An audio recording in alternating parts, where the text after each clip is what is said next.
Ang bidyong ito ay naglalahad ng mga impormasyon, mga kalaman sa pagkukumpuni ng iba't ibang mga bagay. Kung bago ako pa lang sa aking channel ay baka naman pwedeng makahingi ng isang sipa mo, pasabay ng pagkalimbag ng kampana para palagi po kayo updated sa mga susunod nating videos. Maraming salamat po.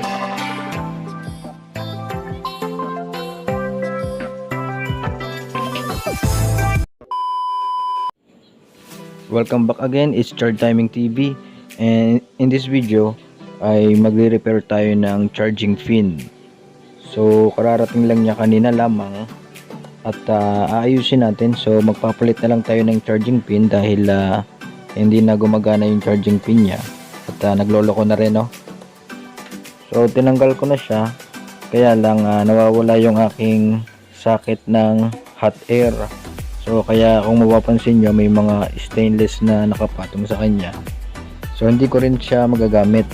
So soldering machine na lang yung gagamitin natin. Alright.